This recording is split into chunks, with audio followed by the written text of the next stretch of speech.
Hi and welcome to another episode of Health Begins with Mom. Today I'm going to be sharing a recipe that I'm deeply passionate about. It's a dessert and it's called chocolate quinoa cake.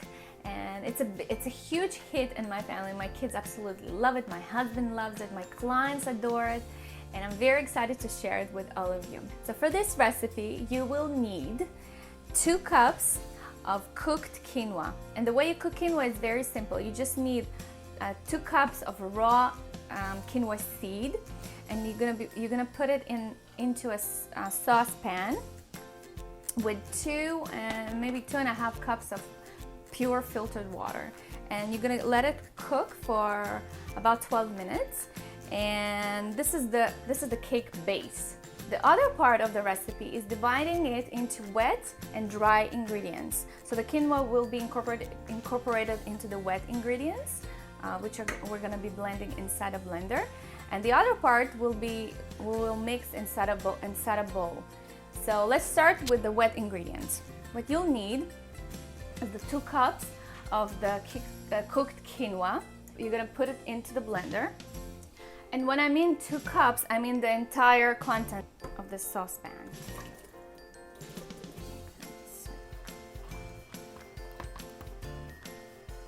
So after it's all mixed nicely, I'm gonna be adding 2/3 of a cup either homemade almond milk or any store-bought non-dairy milk. I'm actually gonna put a link below this video to how I make my own almond milk. The next part is 5 organic eggs. Because we keep kosher at home, I check all of my eggs that they don't have any hearts in them. For those of you who are allergic or maybe sensitive to eggs, what you can do as a replacement to this recipe or in any recipe, instead of using eggs, just use 1 teaspoon of chia seeds on 2 tablespoons of pure filtered water, and this will substitute 1 egg. So the next part would be 2 teaspoons of the vanilla extract, then 2/3 of a cup maple syrup. And so the next thing would be using either coconut oil or butter. You know me, I love using coconut oil. I stick it in almost all of my foods. So I'm gonna be using 6 tablespoons of coconut oil in this recipe.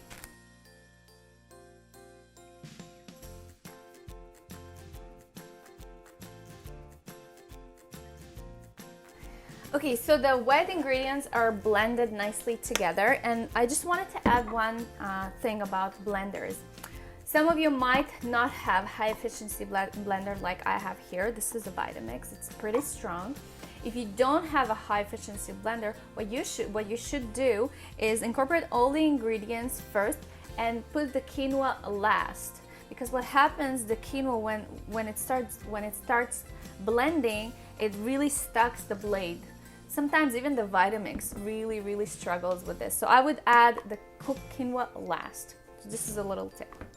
And now it's time to incorporate all the dry ingredients together. So for the dry ingredients, you'll need a big bowl, organic sugar, raw cacao powder, cinnamon, ground chia and flax seeds. And what I like to do with the chia seeds and the flaxseed, I actually grind them ahead of time, and my husband and I use it all the time in smoothies and when I bake or even for cereal. This is how I upgrade my kids' cereal. So it's a great thing to have pre-made, and I keep it in the fridge. Sea salt, I have Himalayan sea salt here. You see it's pink. You can use any sea salt. 3 teaspoons of aluminum-free baking powder, and 1 teaspoon of baking soda. And then we just put everything into the bowl, and then we're gonna pour the wet ingredients in. We're gonna mix it all up, pour it into a nice baking tray, and it's all done. I think it depends on the type of quinoa you're using. This time I added 2 cups of water, and apparently it wasn't enough, because when I started mixing this, it became too too hard. So what I've done is I've added about half a cup, no, a little bit less, maybe a quarter of a cup boiling water to this. And now it really looks like it should look like. So it should look like, I guess, any chocolate cake that you would make at home. Here it is. This is how it looks like.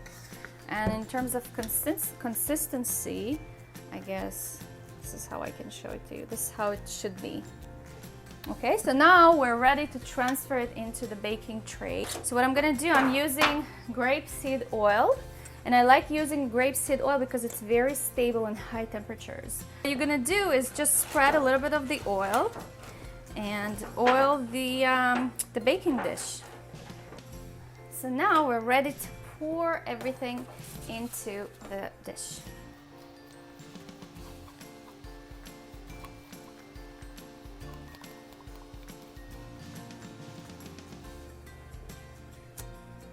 Nice.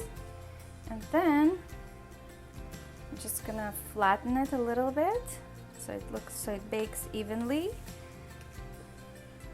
So I'm gonna put this into a preheated oven, 350 degrees, and for about 40 to 45 minutes. So my quinoa cake is finally all ready, and now from this point on, what you can do is top it with a little bit of gluten-free icing sugar. You can top it with chocolate mousse or cranberry spreading, or just, you can do whatever you want. You can be creative. You can put a little bit of the non-dairy whipped cream. You can make it really nice. And I hope you really enjoy it. I hope I inspired you to make your own homemade, gluten-free, dairy-free chocolate quinoa cake. If you like this video, please like it, and if you have comments, post them below this video. See you next time!